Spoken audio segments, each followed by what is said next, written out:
Archivists Note, released in a post by Stirring Juice on X, Twitter, at 10:01 a.m. on March 12, 2024.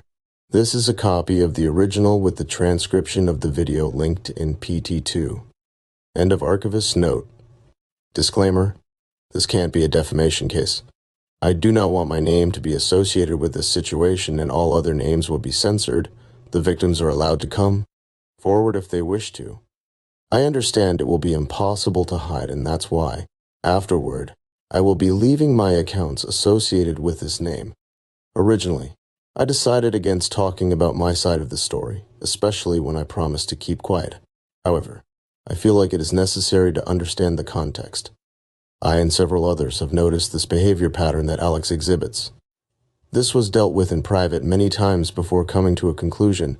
We have concluded that the best closure would be to warn others of this and to prevent this from happening again, not just from Alex, but from any creator that misuses their platform. For the past several months, Alex has shown predatory and manipulative behavior. It has brought me and others a great deal of pain. We have also realized this has been going a lot longer than expected. Everyone in this document has permitted me to use their screenshots or testimonies. All names are censored, but the person can choose to publicly speak out if they wish. My side shows Alex's empty promises and manipulation. Alex goes by any pronouns, so in some of these screenshots you'll see she. The beginning. For most of these, there are no screenshots because Alex would ask me to delete his old phone number, and some were said in person. Alex and I would start dating in April 2023, and we broke up in June 2023. At first, there wasn't anything particularly weird that happened because everything seemed to be heavily communicated or consented. While reliving those memories, there were moments that I did find strange. Alex would joke during our relationship that he would kill himself if anything we sent to each other was leaked out, and that I was a spy coming to destroy his life. This is one of the earliest cases of his paranoia, and I would try my best to help. But it became apparent later on that Alex has very heavy trust issues with everyone. It becomes a lot more destructive and gets in the way of his thinking process. I would also find it uncomfortable when he would joke in a public server with a lot of his fans that I was keeping him alive and he would have killed himself if I didn't exist. This channel would be deleted. It becomes cemented in my subconscious to prevent him from hurting himself and to try to always keep him happy.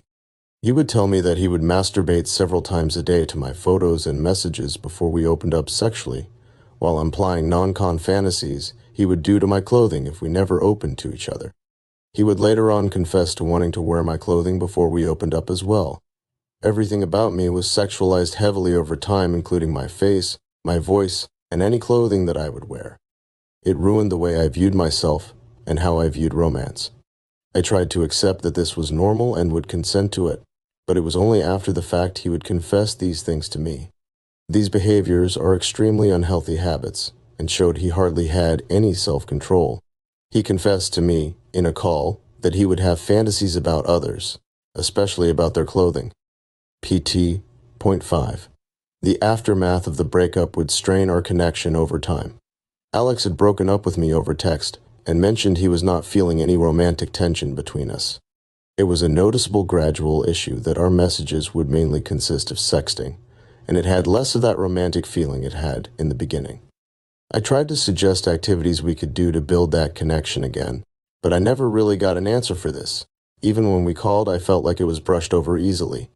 These surviving screenshots are from when I was talking to a friend. PT1. After I implied my fears of being used for sexual purposes in a relationship, Alex suggested that being friends with benefits would fit us better. I caved in because I was still very much in love with him and would have done anything for him. PT2. Afterward, I had such bad anxiety because I felt extremely dumb for accepting that title after I explained that I felt like my main purpose was to give sexual pleasure. It was worsened by the fact that Alex would tell me that he considered us soulmates and still wanted to say, "I love you," but it does not hold any ground when you're in a relationship.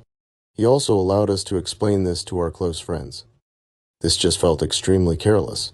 I called Alex to discuss the future of our relationship, which led to us officially breaking up. In that call, I also told him that it just seemed like he had lost feelings for me. He then said no, and explained the issue is with him needing help. He would try to seek help for issues about his sexual behavior and lack of self-control. This is a recording of what I was reading to Alex that came from my Notes app. I phoned Notes from video linked in Warning About Alex Kister by Stirring Juice on X, Twitter, at 10:01 a.m., March 12, 2024. Before I get started, I just want to preface just to make you feel less nervous. No matter what the outcome is, I am not leaking anything outside of our conversation. I do not have a motivation to do that, and I will never have a motivation to do that. I want you to freely speak your mind. It honestly made me feel for a bit I couldn't speak my mind, because I never wanted you to feel afraid by me being upset. I also don't want to be seen as pushy, so I want to give you a choice. What I really wanted to talk about is how you view our relationship and what the future is for both of us. I've finally come to the conclusion that I'm just not happy with the title Friends with Benefits. I feel dumb even accepting that title, especially after I said that I felt like my main purpose was to give sexual pleasure. And now it's been given a title and makes me feel absolutely worse. But I still felt like there was a chance because you still wanted to say I love you and called us soulmates. But I actually want a committed relationship that holds ground and has meaning to it. I understand that you felt disappointed about there not being any romantic tension between us. But I expect this kind of hardship from being a long-distance relationship. There would be times where we wouldn't be able to see for weeks or even months. And I thought being able to physically hold you would be even more special. You said that you were open to suggestions, but you didn't even suggest anything, and you didn't even reply to my suggestions. And now I wish you had told me the truth about how you really feel, because it just feels like you lost that feeling for me. But it hurts even more to drag that along. Like it hurts to actually receive heartfelt message when it truly hardly means anything when we're not really in a relationship. Also, I can't imagine telling our closest friends that we're friends with benefits, because it doesn't hold any ground. The final thing is what the future would be like if we continue like this. To me, it feels like we always alluded to the fact that we were going to meet each other again. But it just hurts because then, what would we consider ourselves in person? I feel like we both have a different type of view on what a relationship is. To me, it's to have a special connection with someone and become closer. But I can't be in this situation where the main point is being sexual because it is hurting me in the progress and I feel dumb to even accept that because I felt like there was a chance you could change your mind. I just wanted to hear your final decision or what you want because I'm willing to do anything for you because I love our connection. End of iPhone note. After we broke up, Alex would come, asking me to delete any messages and photos I had of him. I would automatically delete those photos when we broke up. But it is the level of paranoia that he had that would make me feel guilty for being close to him. I felt like I encouraged a horrible behavior that he had been struggling to control for a long time. I would have to reassure him for a good while because he was afraid of people finding out what he enjoyed. Before I even deleted his phone number, we would discuss about him getting a therapist to control these thoughts and guilt. This became a lot more frequent over time, and I felt like I became more of a therapist rather than a friend. The first messages he would send to me on his new phone would be about this entire situation. PT3. I spoke up about having an issue with being seen more as a therapist rather than a friend. I felt like we had less of a connection with each other, and my only purpose was to help him. It did offend me when he would come to me for reassurance but wouldn't return the same gesture. Before this, I had just vented to him and was met with silence until I started this conversation. These are just from memory. There would be several moments where he would be active elsewhere while I was venting, or even attempting to talk to him. I wouldn't be offended if it wasn't a recurring issue. I mentioned being a rebound because I found in our old messages about him being happy that I was able to fill a void. I would feel guilty for accusing him of having malicious intent. PT4. It did not feel like anything was changing afterward. There was a noticeable change between then and November when we became close again. It felt like the reason we became close again was because I was satisfying Alex's needs by giving him attention. We were also discussing what we have talked about similarly during our relationship, such as clothing and fantasies. A couple of days later, I would ask him about his search for a therapist. His response did worry me due to the fact we discussed the reasons why he should look for a therapist, but he seemingly went back on his words. I understand it is not my responsibility to push people into getting help, but Alex definitely needed it the most, especially when he has been struggling with this behavior for so long. PT5. I would not text back Alex out of frustration because I expected the conversation to go nowhere or be met with silence. It is what I expected from him. I wasn't afraid of talking about my feelings, it just didn't seem beneficial to me if the other party was going to ignore those messages. After this message, it was silence. PT6. I would do this several times when I wouldn't text him back because I didn't see a point, but it would be ironic to me when I decided to not speak to Alex. He would try to interact with me more. The only time he would accurately reply was if it was about him. I sort of lied in this message. I was happier because I wasn't attempting to interact with him or see him on my social media. I was unable to reveal my true feelings because I believed that I was overthinking everything and I was paranoid or delusional. I was having a constant internal battle if I was a good person or not. I wondered why I had these thoughts in the first place if no one else seemingly had the same issues as I did. PT7. Then he would speak about his guilt again and ask me to delete his old phone number. I would question if he was continuing being friends with me because he was afraid. On the basis, he would do this to several other people. I was paranoid that I was being kept around because I learned a lot about him. Alex accidentally misread my messages and thought I wanted to remind him of his bad moments. But I would almost be grateful because he would reveal to me that he was miserable. He pretended he was living peacefully and was able to move on from the incident, but that was not the case. He needed to have constant distractions to feel normal and avoid guilt, essentially running away from his thoughts. I understand he was trying to explain that my existence does not make him uncomfortable. It's the existence of those media that gives him guilt. But after all of this, he would go back to his old ways and nothing was changed at all. These weeks of being the person having to help him erase those memories felt degrading. I felt like I was being kept around because I had these media stored. It would make me feel guilty being close to him or even dating him. PT8. I put my foot down and told him straightforwardly that he needed help. I noticed the pattern of behavior he was going through, and there was hardly any progress being made. It was obvious that Alex was not getting better, but I could not provide any more help as a friend. Alex continuously going through this cycle gives me guilt because I felt like I accidentally hurt him. PT9. He then decided to go off his meds. PT10. We had another fight that was similar to the one previously mentioned. I didn't feel like a close friend. We were hardly talking, and I noticed he wasn't putting much of an effort into keeping that relationship. I want to iterate that there is a clear difference between then and later when we were actually speaking to each other. In his story, he had talked about being his own therapist after going off of his meds. It felt like a slap to my face after conversing with him several days prior that he was continuously going through the cycle, taking charge, and hurting himself by avoiding getting help. I don't think there is anything wrong with going off of your meds if you believe they are detrimental to your health and you do not see any noticeable progress. But Alex was not getting better. This is also not the first time he has been off of his meds. Alex is highly aware of his cycles or issues, but chooses to make situations worse for himself. PT11. I was insulted that he would suggest getting a therapist because there is nothing more I can do or say when that message is eerily similar to what I said days prior. I find issues with him saying that he isn't a big texter. It is a lie because of how we talked before we were dating and from other people's perspectives as well. Group situations were also a lie because we were in many of the same group chats or servers with different people, and I would feel ignored. The last image is me after spending time away. I essentially gave up trying to convince him my perspective. PT12.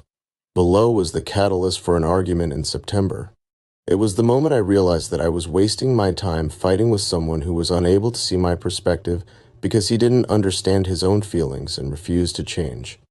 When I discussed with Alex about seeking a therapist after wanting me to delete any media of him, he sent me a text mentioning starting a new chapter with me. I asked him later what he meant because I find it weird to drop that after we had recently just broken up, and the wording seemed very vague to me. I was then under the impression that we would start dating again. I find it ridiculous to bring that up when we were never getting back together. There were never any plans. It would make sense why I would feel even more upset that he was hardly speaking to me but speaking to other people, because it did not make any sense in my head.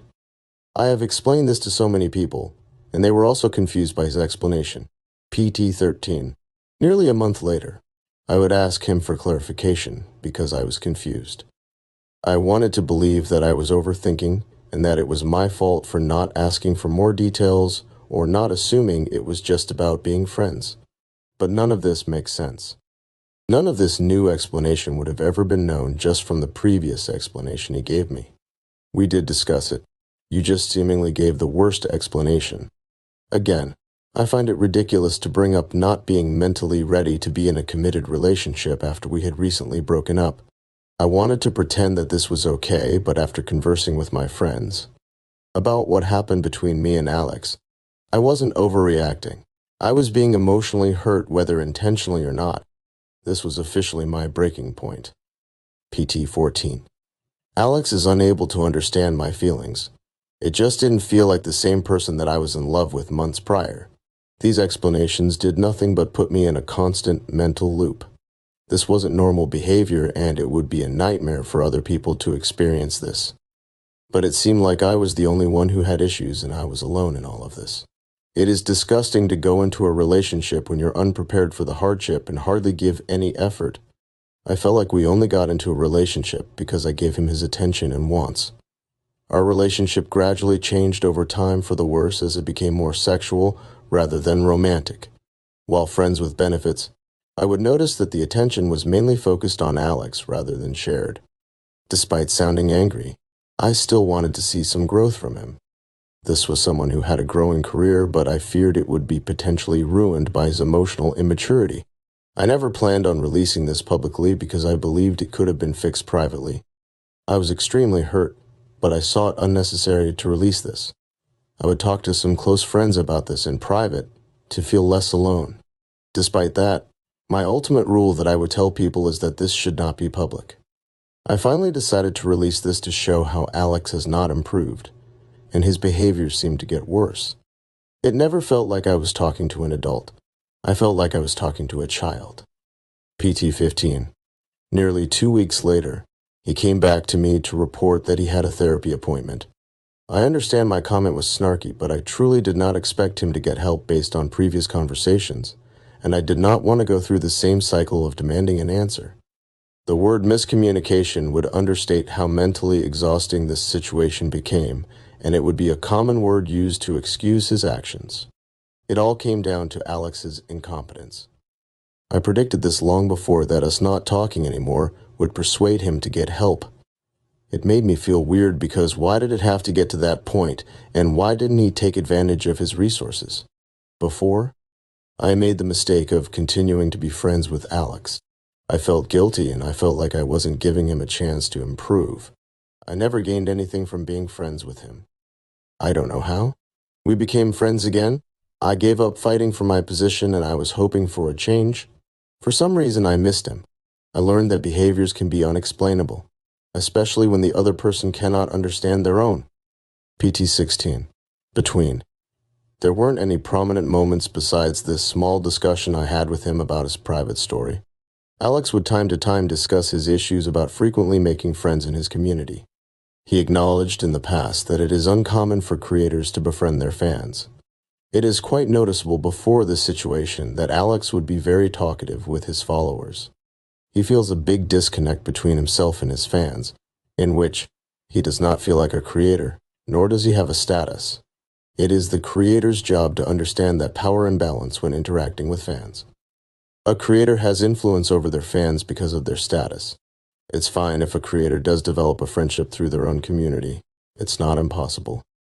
However, it would be highly irresponsible for him to be unable to see that connection because it becomes an issue with power dynamics. Understandably, a fan would give attention to their favorite creators, and it would seem that Alex does take advantage of this later on. He mentions being aware of his issues and does nothing to improve them. These moments are not the first time of him wanting to disconnect from his community. Unfortunately, those other moments were not captured. But this includes his old Twitter deactivation and is leaving several servers in order to prevent parasocial relationships. PT-17, the story was created in the summer, I believe. Alex and I would start somewhat talking again, but in those conversations that I would start, I would be usually extremely inebriated as a coping mechanism to avoid the anxiety I get from talking to Alex. I would convince myself that this was normal because I felt more happy, but in reality, I wasn't being myself. I was in another constant internal battle, shaming myself for being anxious around a friend. Fast forward to December, I started to notice how close and comfortable we were getting.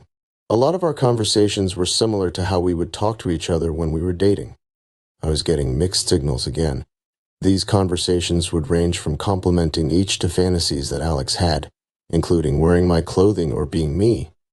I felt guilty for having issues with Alex again. I thought I was being overreactive and that I had a hard time adapting or normalizing talking like this to friends. I convinced myself that I was the issue. PT-18. Our conversations were so extremely similar to how we talked before and the way he would talk to the next person he loved. It took me so long to realize that this wasn't normal and that I was feeding into Alex's attention and wants. PT-19. It was playful at first but became more flirtatious over time. I had a difficult time cutting him off officially because I saw myself as the issue and thought these problems could be resolved. Something worth noting. It seemed like Alex wanted to ditch completely during our last argument and did not want to acknowledge his behavior or change. I learned later on that he did talk to his friends similarly to how we talked, but I find that off-putting when some of these people did not know about Alex's fantasies or fetishes. He later commented that he would have relapsed with his sexual behavior more recently, but our conversations give off a different tone. I find that hard to believe. Server B Alex would sometimes leave and join back this analog server that I used to mod for. He would use it as a way to communicate with some of his fans about updates for upcoming videos and projects in a small channel dedicated to the Mandela catalog, similar to how Catacord used to be but on a much smaller scale. This server will be referred to as Server B. The discussions would be normal at first with fans theorizing about the series and also asking Alex questions that he would answer. It is hard to determine when it started going off course, but at a certain point, Alex became more comfortable talking about his gender identity with his fans. A small disclaimer because I feel like some people may rebuttal and mention that Alex has not formally come out yet, and this is disrespectful to show this side of him. He would send these messages to a server that had 600 members during the time, and dozens of fans would be discussing with him, so I'm surprised this never leaked out. Alex, later shown, would make group chats with his fans to discuss gender identity and outfits.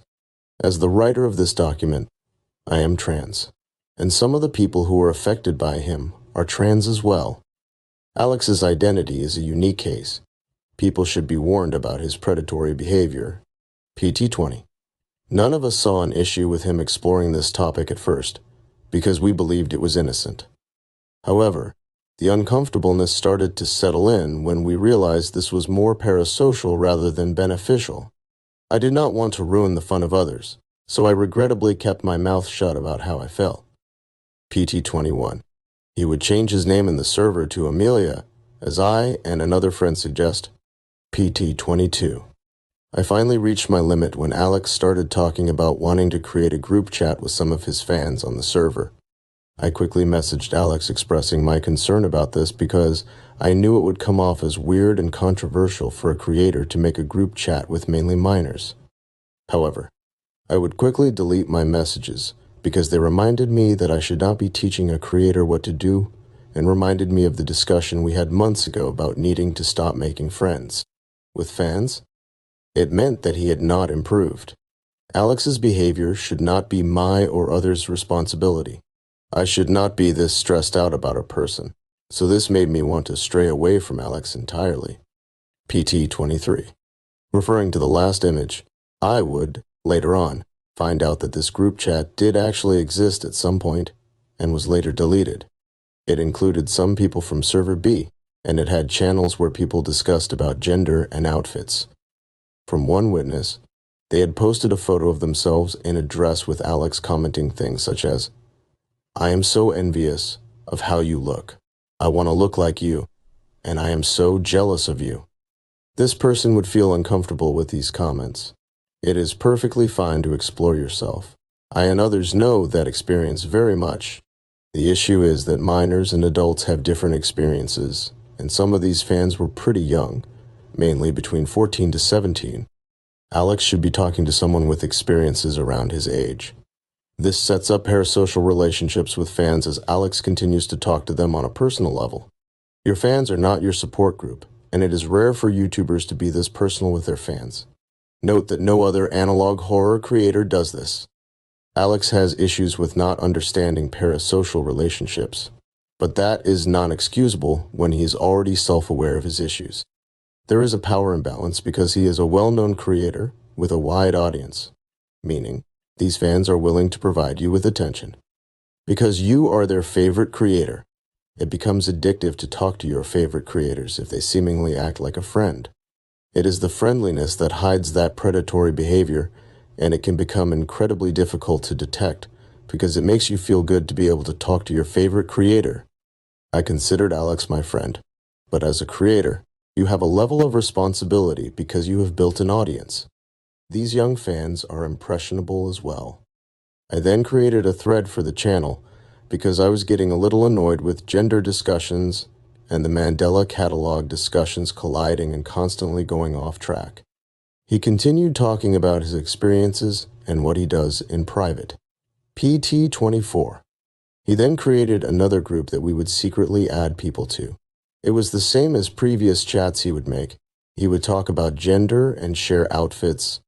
He would delete his messages that contained photos of himself at a certain point. PT25. He made a new server so more people could join. This was also deleted at some point, but few images still exist. PT26. It still had the same concept. I began to notice a relationship was forming between Alex and one of my friends. Alex frequently interacted with this person on that server and even brought them up in our private messages. It stood out to me because the way they would speak to each other seemed familiar to previous interactions. It would be concerning to me because of the conversation we had months ago about his issues and how he was not mentally ready to be in a relationship. We haven't spoken about his psychiatrist for weeks, so I assumed that he was getting better. But with his behavior for the past month, I felt like he was still not mentally ready, but there was entirely no concrete proof of them being together during that time. All I knew was that they were getting close, but I still worried. From my perspective, I feel like most people would not be able to handle the fetishes that Alex had mentioned before, or his behavior in general. PT27. Before Alex left Server B, he publicly explained that Amelia was a joke after a member expressed they were uncomfortable that Alex shared their dead name. People who were supportive of the change would feel weird about this. They felt insulted that he would take back everything said and pretended that all of it was a joke. Even if he was trying to avoid making someone uncomfortable, this would not be the way to do it. The conversations revolving around identity felt pointless, and to claim it was all a joke feels manipulative as well. You built this type of relationship with your fans and randomly decided to take it all back. PT 27.5. Victim DB, the person affected by Alex, will be referred to as DB. The transcript was provided by them. The transcript is read from bottom to top. I vented about Alex on a private account because I finally wanted to move on from everything. DB saw my vent and started messaging me about needing to speak about Alex as well. DB noticed how close they were becoming with Alex and confessed their feelings. They admitted feeling regretful about the conversations they had with Alex for the last couple of days. Before they messaged me, they had spoken to one of our friends about the same shame they felt while talking to Alex. Our friend already knew about the situation between me and Alex and tried to provide guidance by saying Alex was trouble. I offered DB an explanation between me and Alex to make them feel comfortable talking about their own experiences. PT 28. Alex first started messaging them privately a week before New Year's Eve. It is extremely important to note they had never truly spoken to each other besides in Server B, but they hardly knew anything about each other. Alex did not know how DB looked or sounded. The conversation seemed to start innocently with them talking about outfits and gender identity, with DB offering comfort to Alex. PT 29. Alex would frequently express his adoration for DB. The friendliness and admiration hides the true intent of his actions. DB was a fan of Alex and looked up to him as a creator. PT30, PT31. If people only focused on the given consent or returned affection given by DB, it would make it more difficult to understand. This consent is superficial. With the status of Alex mixed with how long they've known each other, the power dynamic heavily comes into play. This is predatory behavior. A creator should take responsibility in this situation and understand their power dynamic, and understand why DB would be contributing, despite later feeling regretful. However, because Alex does not understand his status, parasocial relationships, or power, he feels that he has done nothing wrong and sees this as normal. This love that Alex was supposedly giving was unnatural. He love-bombed this person in order to receive his wants. Their conversation after this would heavily go into sexual territory because that's what Alex wanted from the beginning. Also, this was all before they even confessed to each other, besides the last photo. PT32. Also, creators need to understand that their fandom or community is not a dating pool. This was sent to a 16-year-old. PT33. After they confessed, DB would send a photo to Alex. It wasn't suggestive at all, but when Alex sent photos back, they would be a lot more suggestive. One would be showing his ass, laying in bed, and showing off his legs, then confessed saying later on that he was hard in those photos. PT34. They would talk about meeting each other. Alex wanted it as soon as possible and suggested getting a hotel. A reminder that Alex still did not know what DB looked or sounded like. I find this behavior curious because it reminded me of an old message he sent to me. While we planned for us to meet, he was worried that we were moving too fast. Nowhere in these messages with DB would he mention moving quickly until DB brought it up. PT35. As the conversation progressed, Alex would allude into a more sexual territory. PT36. Alex has a scent fetish and would specifically enjoy copying people's poses because he wanted to pretend to be them. DB didn't know at all. PT37. Throughout the conversation, Alex would continue to allude into a more sexual territory by continuously love-bombing DB by heavily complimenting them. PT38.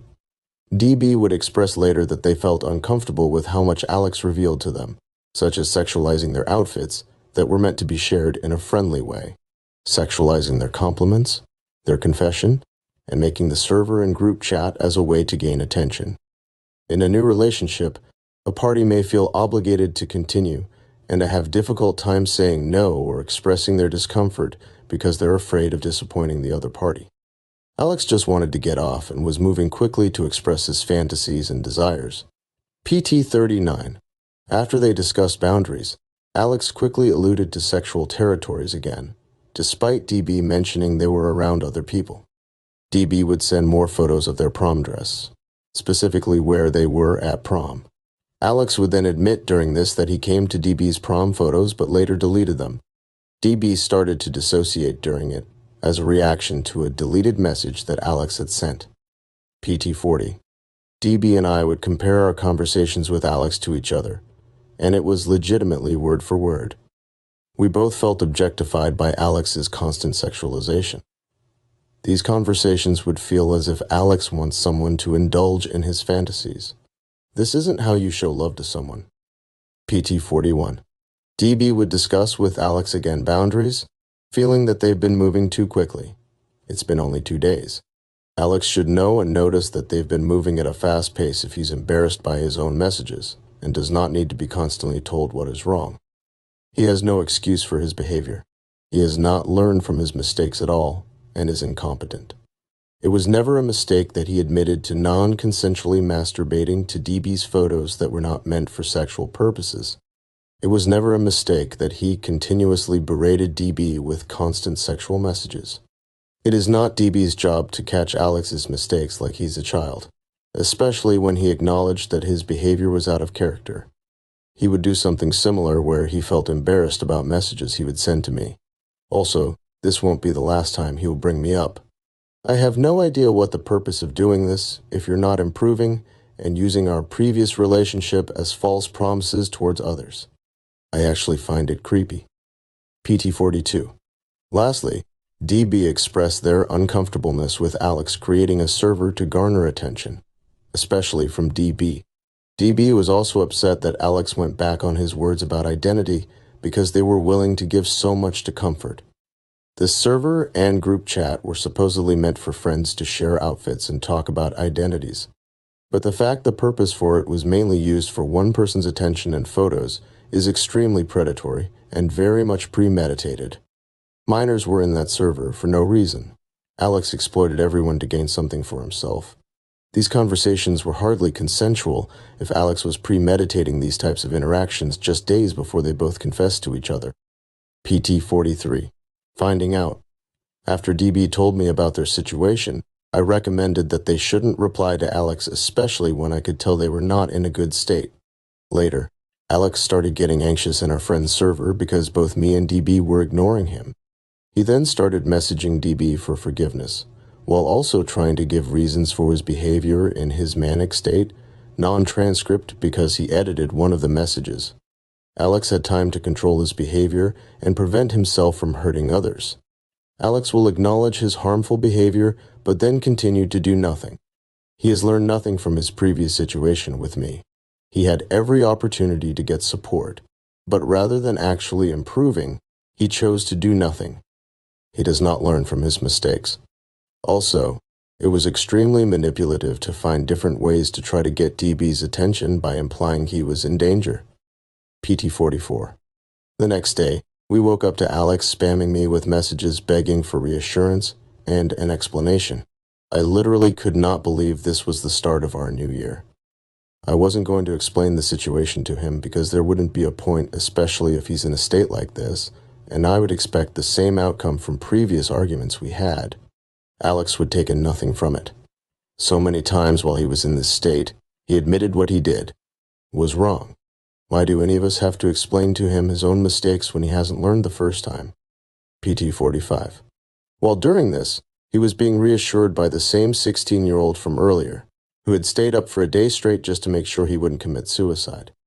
This entire situation made that person so stressed out that they had to seek medical help. Alex never gave him a proper apology. Their time zone is 7 hours ahead of Est. This was the night before he started messaging me and DB. Alex would water down this situation as me being jealous that he was dating someone else and that I was unable to move on. He assumed I was trying to sabotage the relationship while it was DB that came to me. I was not even the first person that DB came to about Alex. I became angry and withdrawn because I wasted my time trying to help someone who didn't listen to me at all, and then decided to hurt one of my friends. Alex had the opportunity to change but continued the same cycle. He chooses to blame others to feel better about himself. Feeling bad isn't enough to prove that you're changing, nor does it prove that you acknowledge your behavior. You sexually violated my friend, but thanks for making me seem like I was just a jealous ex. PT46. Alex had sent DB a very long text explaining his behavior and what his plans are for the future. This still does not justify anything, and was just a last-ditch effort to save his ass. Alex has trouble understanding what relationships are. He is mainly attracted to people's attention. That's why he developed a crush. He also doesn't realize that he doesn't know this person whatsoever, and still does not understand power dynamics or parasocial relationships.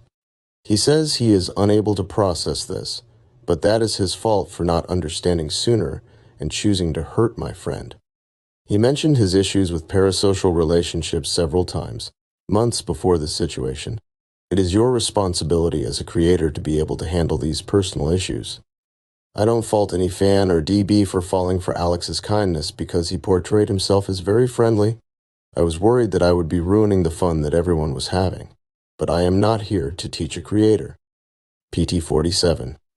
This confirms that Alex made those servers and group chats to gain more attention from DB. This is a heavy obsession with a fan, and also controlling. This is premeditated because Alex had set up this entire plan just to get with DB. It should also be assumed that it was planned to go to a sexual route because Alex admits to coming to DB complimenting him and their outfits behind the scenes. These conversations were fast-paced and lacked actual love. This was friends with benefits with extra steps, because Alex didn't want to put in any work besides sex. Even if this was not the sole reason why the group chat was made, and there have been other group chats that have been made before. The difference between that and then is the obsession with DB and trying to calculate forming a relationship with a fan you hardly knew. And those other group chats were exploited just to give Alex attention and fuel his fantasies. PT48. Alex has issues separating his gender identity from his sexuality. The sexual fetish is not inherently bad, but the forced projection onto the other party and uncontrollable sexual appetite is. He hides his fetish as well. We discussed this months before, but Alex continues this cycle of hurting himself or others. PT49. We find this hard to believe because of the number of times Alex has promised to change, but then does the opposite. This is the reason why we're choosing to speak about our experiences to warn fans and to prevent him from hurting anyone else. He had every opportunity for growth, but decided to hurt people in the process. This behavior is destructive. Trying and feeling bad is not the same as changing. Showing growth is changing, and being a man of your word is changing. If your morals were up to such a high standard, you wouldn't even be in this situation. We don't trust Alex's words. PT50. After he sent these messages, he sent out an announcement to a private server with some of his friends about deleting the server or changing the way he operates online. But his mentioning that he was going to start fresh absolutely made me furious. He is choosing to run away to comfort himself while leaving the person he traumatized behind and essentially trying to hide his mistakes. I decided to release some information into the server because I was tired of hiding everything. These were my friends as well. From the beginning, we planned to release this publicly, and this was a chance to see people's reactions. I do wish I didn't do this way because it made it somewhat stressful, and I didn't have all of my thoughts together, but it did lead to more things. PT51. I went to personally message Alex and told him that I was planning on releasing everything. Throughout the conversation, Alex begged me to give him a chance to change. I obviously did not take it. Alex has a sexually addictive behavior that causes pain. I was there when he told me that he was searching for a sex therapist. I was there when I asked him several times to get a therapist. I forced him to get a therapist. I believed that he changed because there was nothing out of the ordinary from my perspective for months. You had multiple chances to improve. Why would I give you another after you decided to hurt someone? Also, trying to manipulate me into thinking it was just a mistake and miscommunication when you sexually violated my friend. I am also furious he calls this a learning experience. Thanks for the emotional damage. Glad it was something you can learn from it. He then threatened me with suicide. There is never a reason to threaten someone with suicide while you're being confronted. You brought this upon yourself. Alex has made me fear for months, thinking he was planning on hurting himself if I showed any negative emotions.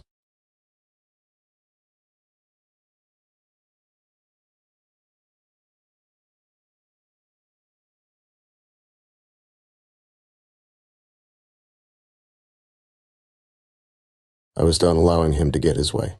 Was I aggressive? Sure. Does that excuse anything he was saying? Of course not. PT52. After Alex went silent, I messaged one of his friends because I assumed they had his mother's phone number and was able to call her. He was safe at that point and tried to negotiate with me. I agreed to hear him out because he threatened me with suicide. I will always take suicide seriously, but the next morning I had work and was mentally exhausted. He threatened again, but backed off immediately after I pleaded. I hesitated about telling him that I told the private server about it because I was afraid he was going to hurt himself. DB also contacted him about suicide. Neither of us wanted Alex dead. PT53. Several days later, I discussed with him to get his perspective of the situation, but I saw the conversation going nowhere, and this was something I expected. I did get something wrong, and that was the timing of the confession. During that time, I did not have the transcript.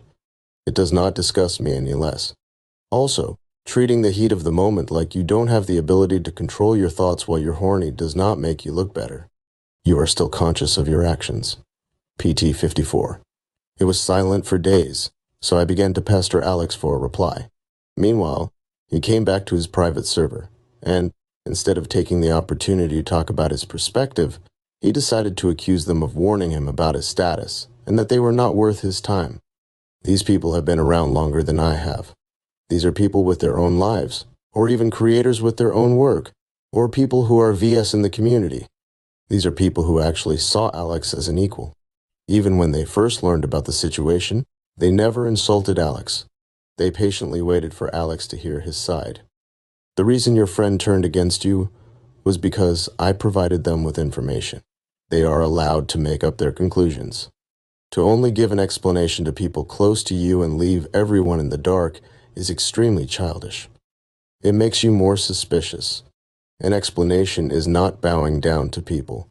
You had a chance to explain what you said, and you decided to drop most of your best friends. To this day, Alex has not messaged any of them. DB's message in blue. PT 55. It was silent for the next couple of days until Alex sent his last message to me and DB. This DB's response to Alex. The way I've been acting these past few days has been a result of your actions. I was ready to block you and cut contact, but you promised a message to me and made me wait days with no updates. When I'm reasonably angry, you say you scrapped the original message you had planned for me and sent me this instead. I honestly don't believe you had a message prepared for me at all. You have not once taken this situation seriously, and I can tell you have never cared until it was your own career that has been threatened. I'm not going to lie like you didn't reciprocate those intimate feelings. You put me in a position in which I had to, because of the power you had over me. I was a fan of yours and was horrified I was going to upset you. I was sick for several days after we did what we did, both physically and mentally. You were aware of this. I had told you this multiple times. When I went to my sister about this because I had no one else to turn to, she immediately noticed how creepy you behaved towards me in my photos, without having seen my face or heard my voice. Everyone I have talked to has noticed it. You were the one who initiated the sexual conversation. You have admitted to this. I eased into the feeling because I could tell you were feeling it. Don't ever assume this in any of your future relationships.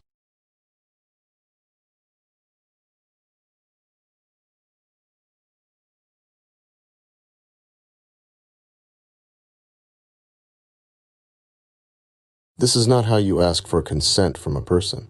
You were asking me to sit in your lap, which I thought was intimate but not necessarily sexual. And it was you who then talked about feeling me up and how hot I was. I already struggle with tone as someone who has ASD. I was struggling to see where you were going with this conversation, and I wish you just stayed non-sexual. I was the one asking for consent, and you never made it clear to me what you were asking to do with me. I wouldn't have consented to everything you've done to my photos, what you've done to my messages, because you never communicated any of that with me.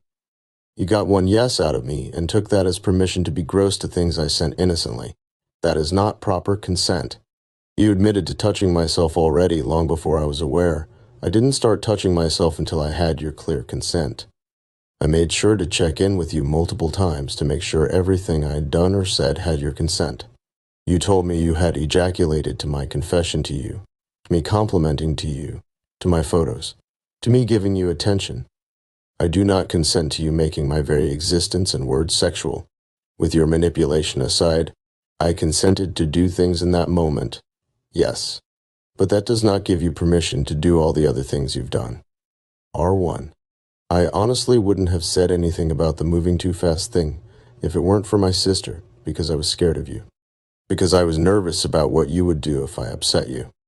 You have much more power than you think you have. I said multiple times in the period of those few days, implying I was worried about the pace. You have not even seen my face in recent photos or heard my voice at that point, and you dismissed it saying you would have loved me no matter how I looked or sounded. You saw me as someone easy to have sex with and took advantage of that. It's hard to believe there were any true romantic feelings because you made zero effort to get to know me at all. R2. I'm honestly sick and tired of you feigning ignorance and using your own paranoia to justify what you did. Why does it only matter to you when it's your image on the line? When it's your feelings? I wanted to have a relationship with you, and I wanted something genuine. I got none of that from you. A dog that you trained into doing what you wanted and then kicking them to the curb. I was not thinking rationally, not only because of your constant love bombing, selectively acting friendly towards me in a group of people, all the emojis on my photos and compliments, literally copying emojis I would use, reacting very strongly towards my photos, talking about how you missed me when I didn't message back fast enough, all before I confessed. But because you were someone I looked up to for several years. My whole art portfolio is almost entirely art of your series. R3. Let me make it clear. It was called manipulation because it was manipulation. The way you targeted only me and showed me affection, that is what manipulation is. And it disturbs me this was your plan since the beginning, without me knowing what your intentions were. I know what the law is, and whatever gotcha moment you think that is, isn't. I wasn't the one who deleted messages because I have nothing to hide. You clearly do. If you want to bring this to court, I can't stop you. But every lawyer I have talked to has audibly laughed at your claims of defamation. You do not understand how this works, Alex. Don't try and silence us because you want to save face. You've proven time and time again you do not care about the people you hurt, and you are not getting away with this with zero consequences. In your own words, I'm not going to bow down to you. You're not above all consequences. I don't regret what I said either. I tried my best to be nice to you, and I've given you more than enough chances. You've shown me your true character. R4. This is my response to Alex. DB came to me to talk about you because they were afraid of you. I helped DB by sharing my experiences, and it helped me conclude that you haven't changed at all. I consider you a danger to other people and fans. I threatened your livelihood because I don't believe a creator that does not understand responsibility should have a platform. I inserted myself into this situation because I know the most about you, and I help so many people realize how awful you truly are. I truly did not care for a response, and the only reason I felt obligated to listen was because you threatened suicide. I have shown so many people our text messages, and have read it over and over again to figure out what power I had over you. What disapproval. For several months I have tried to help you get a therapist, and I finally forced you because you weren't improving and you were hurting me. You gaslit me into thinking your actions were normal and have caused me so much mental harm. I wanted to trust that your actions were innocent, but now I understand that none of this is normal. I truly believed we were able to solve our friendship, but that was never going to happen because you will never understand the pain you gave me, nor will you understand your own actions. The outcome was always me apologizing because I trusted you were honest. PT 56. I did make a mistake in that conversation because I assumed stuff that wasn't there, not posting this here because it is strictly no one's business. But at what point was I ever trying to have power over your decisions? There was never a point before all of this where I felt the need to release everything, no matter how much you hurt me. I would only vent to my friends about it, and that was it. You think so lowly of me because that's how you've always treated me. You treated me like I was always the person coming in to ruin your life, especially during our relationship. I don't like this weird implication that there were multiple times I involved myself in situations. The only time was in September and now. All other arguments we had were because I had issues between us. Those accusations had weight to them because I felt like you weren't treating me fairly. I wasn't here. No one would understand your behavior, and you would have continued hurting other people. That's why I felt alone for so long, because you made me feel like I was the only person who had issues with you. You are disgusting for violating my friend and for using your status as an advantage over your fans. PT 57. This was not a private matter. You showed predatory behavior towards your fans and sexually violated my friends. For attention? Is that what you think I wanted? I admitted to you that I did talk to them about it. I was hesitant because you literally just threatened suicide. I did comment a small bit afterwards, but that was because they wanted to know, and I was unable to make a final decision because you wanted me to hear you out. I did not reveal anything else from that conversation because we were not done. I decreased my hostility towards you because I had to make sure you were safe, because suicide was not part of my plan. I apologized to that person because he thought I wanted you dead. Everyone else thought the opposite and came to my defense about it. I find it very weird to concept it as a play on your friend's emotions when it was literally the result of your actions. You decided to threaten suicide towards me, and I didn't take that lightly. I never wanted you to die, and I never wanted your family to go through that. The only contact I had with your mom is Instagram. I don't have her phone number, and I will never assume social media is more viable than actually messaging a person's phone. Also, how strange if your mom actually thought of me that way when you reassured me multiple times that I was one of your closest friends and you saw me as a life friend after we broke up. I have helped you multiple times, and you told me your darkest secrets, but for some reason I am getting poor treatment from your mom. Your mom has replied to my stories multiple times, said hi to me on her live streams, and wished me a happy birthday. I was considered one of your closest friends, but me trying to be friendly with her is kissing ass. Why am I receiving the weirdest treatment? Some of your closest friends are friends with her and have contact with her. I have literally met your mom. For what reason would I be kissing ass when we were literal friends? Your mom had an opportunity to talk to me about your behavior or any concerns, but chose not to. I don't have a grudge against her, but I don't think this was appropriate on her part. Those minors were our friends. Those messages were not out of sexual gratification.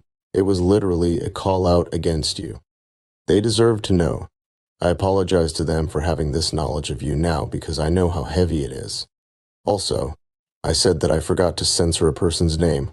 I knew exactly what I was sending. PT58. Stop referring hem as mistakes when you emotionally manipulated and harmed people. My reaction to all of this was extremely justified. Also, what rules? Was it me asking you to be a better person? This entire document was not meant to contact you in any way or anyone else in your family. We are not looking for an apology because the damage is already done. You have traumatized several people in the process. We have the right to speak about our experiences with you.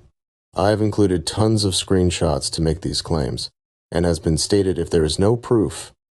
PT59. Server A. This server was created in 2022. It was filled with young Mandela Catalog fans. Alex would join the server and interact with them frequently before removing himself from the server a couple of months later. This server will be referred to as Server A. I wouldn't have brought this server up if Alex had actually improved and taken responsibility of his actions. But it proves my point that he is unable to change. His actions were extremely similar to actions in Server B. Several people brought this to our attention after speaking about our experiences. Alex developed a personal connection with this server, and also talked about his gender identity and outfits. The reason for his departure was because he felt inappropriate conversing with young fans about these topics, and wanted to change how he operated online to build a better image. He wanted to be more cautious about who he interacts with online to prevent anyone from leeching off of him. He understands power dynamics, especially over young fans, and can see that conversing with these topics with them is inappropriate. So why is this still an issue to this day? PT60. Alex is self-aware about parasocial relationships. In both servers, Alex would develop this relationship with his fans, and then cut everyone afterward after a realization or to protect his image better. Both times he reevaluated how he talks to people online. PT61. Members would be hurt by this sudden departure. Sometime later, they created a document that entailed what happened during his departure. Members would explain their reasons for being upset with Alex leaving, but it seems that the document suggested that members would explain to Alex that exploring his identity was not inherently sexual. This seemed to suggest that Alex had a difficult time removing his sexuality from his gender identity. This is a repeated offense by Alex where he feels unable to discern that disconnection and then shelters that part of himself. He had all of this time to figure himself out and grow from his mistakes. Why should I give him more chances? This parallels his behavior in Server B, where he has no self-control and then decides to suddenly change one day. If you knew you had issues, why were you sending photos to minors? PT62. He would send photos to a 14-year-old of him wearing a cat-made outfit and discuss his gender identity personally. He then apologized for talking about such topics with them. PT63. He advocated for an 18-plus game night, asked for a face reveal. These weird-ass moments of lactation and breastfeeding, and cat-girl horror subliminals. I am not making a claim that he groomed anyone. This is predatory behavior and taking advantage of his fans by using his status. It is off-putting behavior to do this with minors. This reminded me of when Alex sent screenshots of fans wanting to have sex with him in server B, PT64. Both servers had him discussing his alter egos. Members in server A would try to destroy evidence of it for Alex to prevent any leak. But then he revealed this to his fanbase in server B. He would also mention that Amelia was also an alter ego. This experience is very unique to me, and I have never seen someone who would refer to their trans self as alter egos. Your identity is who you are as a person. Your transition is not the separation of yourself. It is still you. Amelia would also be the third alter ego he makes. He made a second one while we were dating. PT65. Miscellaneous. Stuff I was unable to fit into the timeline but still needed to be talked about. This was the previously mentioned 16-year-old. He would talk to them about sexual frustration and became affectionate. He had so much support but still chose to talk to a minor. This is a reoccurring issue where Alex would discuss his private life with minors. PT66. I was discussing with DB about an outfit that Alex had sent me. They instantly recognized the outfit because Alex had sent them lewd photos of it. It was the same suggestive photos as previously mentioned. The outfit was based on a 14-year-old's fan art. He would discuss with the minor in private about plans with the outfit. Alex does not have any self-control. PT67. Final words. I want this document to bring awareness about creators misusing their platforms. Alex has treated this situation like it was nothing, and acted like he did nothing wrong. He truly has not learned anything if he caused so much suffering in the process. You had to be taught about your own mistakes and actions like a child.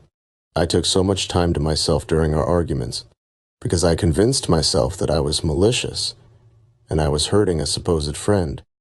I tried to improve as much as I could, but you are in a constant loop and continue to hurt people because you truly acknowledged what you did. You know what you did was wrong. You want to act like you've changed in front of your fans when you truly haven't. You are a vile pervert. Defamation. Each state has its own defamation laws, but generally a plaintiff suing for defamation will have to show the statement was published false and harmful to him or her. Meaning that if the provided information that is shared cannot be proven false, then there is no case. The only way there would be a case is if the provided information was edited. The statement must be false to be considered defamation. A negative opinion of a person will not be considered defamation because it is not true or false from an objective standpoint. Plus, many witnesses, other victims, can corroborate what was said. None of these screenshots were fabricated or altered. These statements are not just from DB or me. These were from multiple witnesses. A quote from DB's father, who is a lawyer consultant. In general, you are more restricted in your ability to bring a defamation case if you are a public figure, such as a lawmaker, a politician, or a movie star. If you are an influential public figure about whom a damaging statement was made, you must prove not only the above elements of defamation, but also that the defendant, the person who made the defamatory statements, acted with actual malice. He would have to prove we posted this document with the intent of ruining it and knew the information was false. I mentioned that I did not want him to have a career anymore, or did not want anyone to like him. But you must prove that was out of malice rather than anger. I am stating that this document has a different purposeful goal. No screenshots were fabricated, and tried to give as much context as I could. Many of us have also tried to help Alex in the process. This was not a sudden act.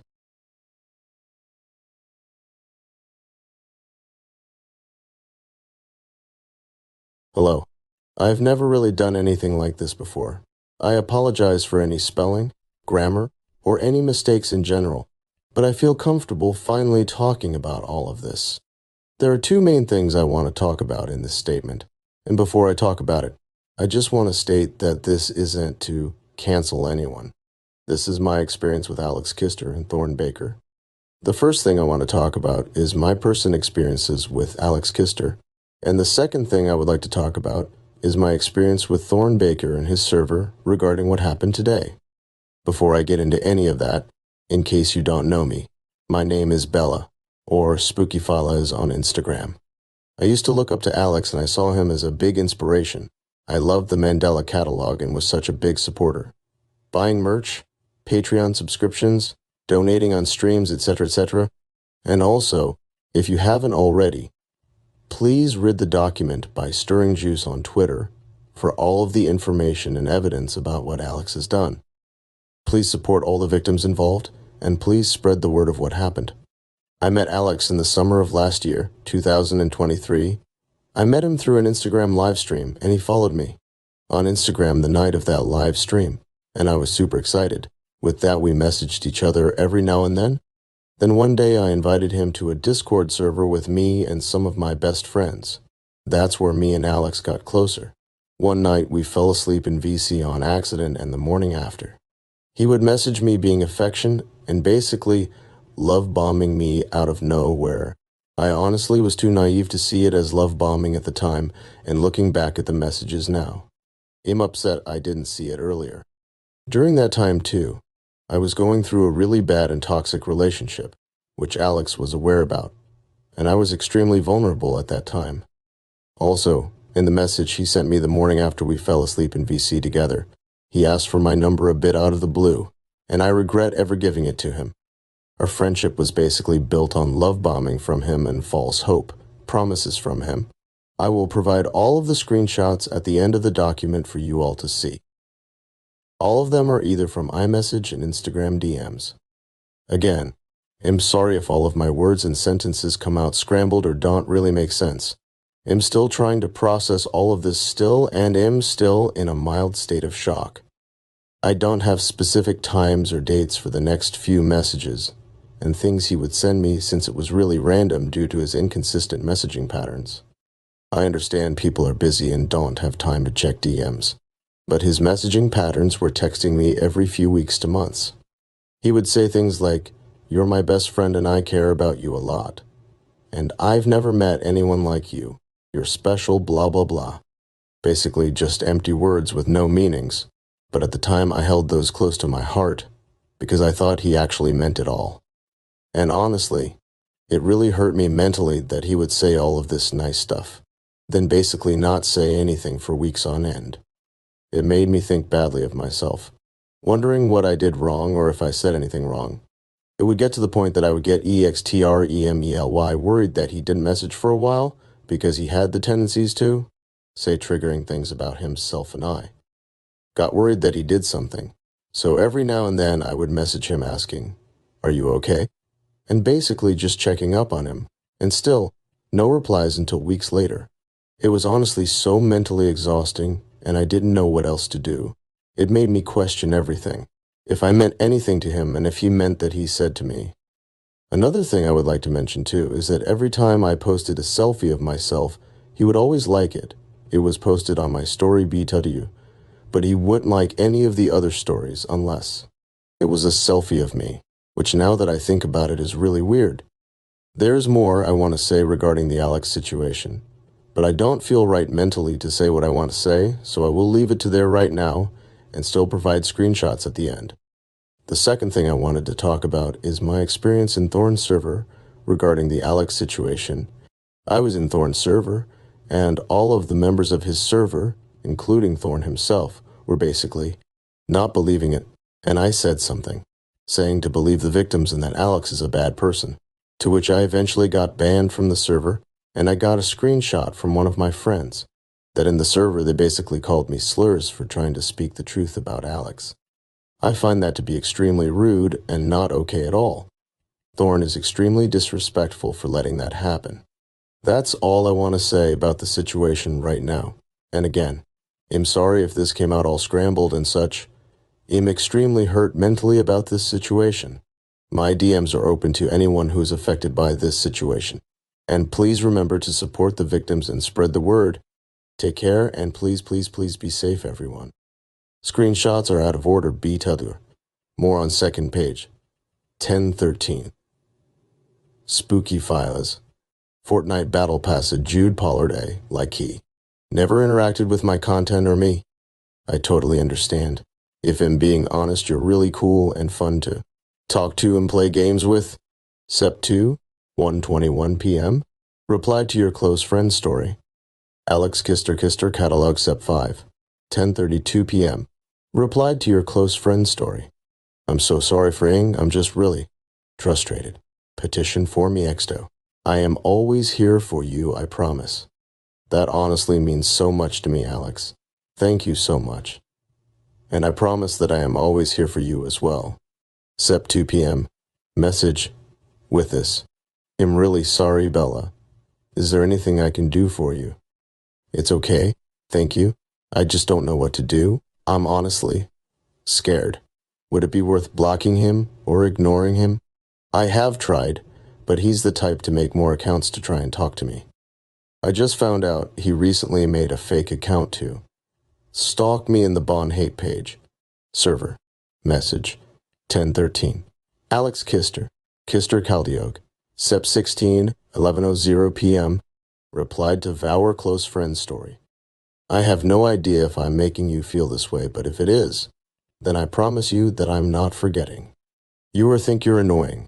Please keep this in between us, but I've been so incredibly focused and stressed over a movie script that I've been writing over the past year and only recently completed, which means I have a lot of responsibility with revisions and talks with higher-ups, and that's why I've been so stressed lately.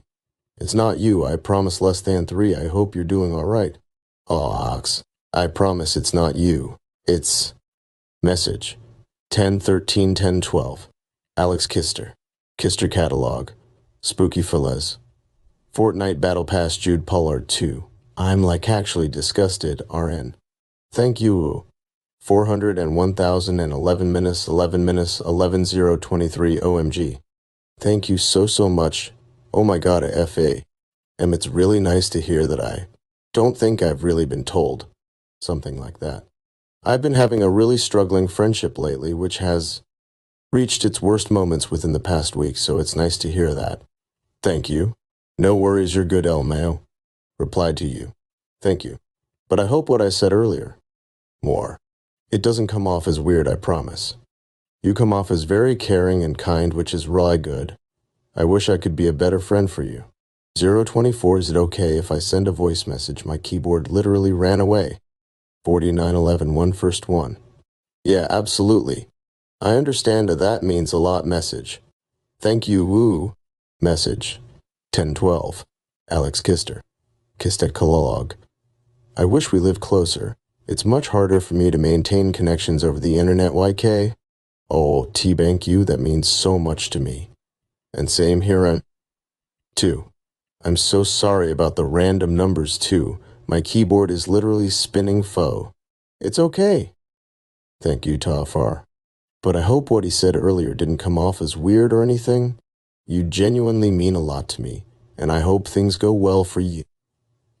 2. 4. I did Tony. As in to Capitozales the message. 1012. Alex Kister Catalog. That's Raleigh Sweet Bella, thank you so. I don't deserve as much as you might think I do, as I am a very flawed person, but I appreciate it nonetheless. It does feel really nice knowing you care genuinely. I believe everyone deserves great things. Flaws are just unique things about us that makes everyone special. And of course, you're incredible. 348. The kindest person I know, like actually, I seriously wish the best for you for the rest of your life, because you do genuinely deserve the best. You care so unconditionally, which is an incredible trait. Alex Kister Catalog. Okie ha ha ha, I was going crazy. That game was so hard for no reason.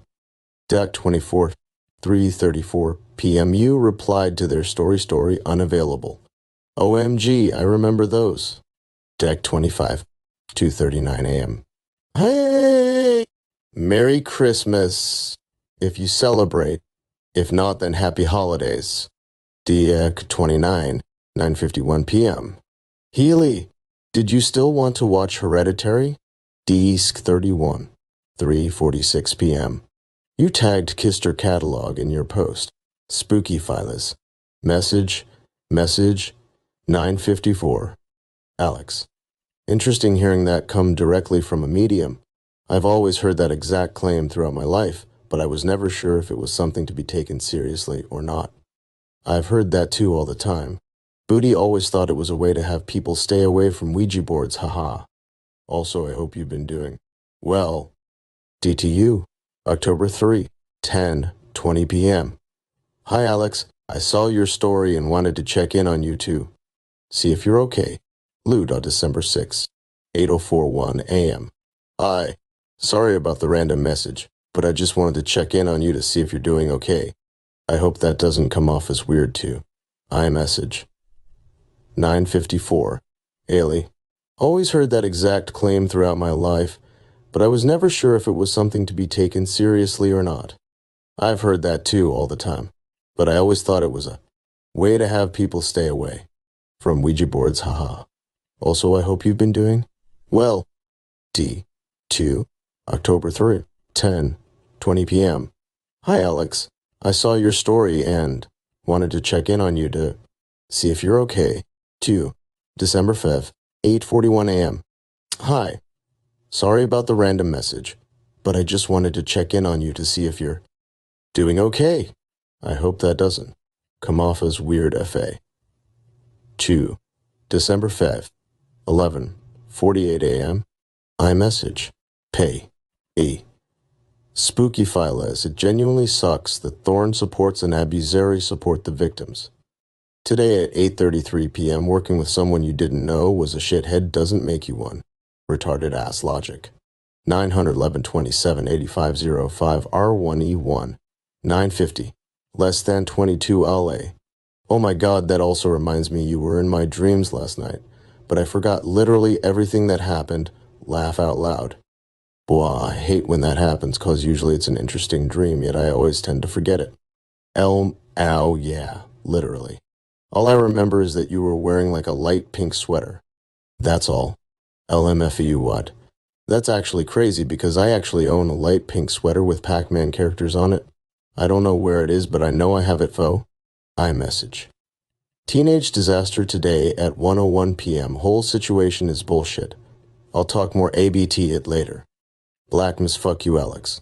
Today at 1:01 p.m. dude. Teenage disaster today at 1:01 p.m. Don't pick a side until Alex can defend himself. Edited. Teenage disaster whole situation is bullshit. I'll talk more ABT it later. Dexterous today at 1:01 p.m. Typical. And system today at 1:01 p.m. bro. Rolamus bro today at 1:01 p.m. Black Miss Fuck You Alex. Today at 1:01 p.m. Kumon bro.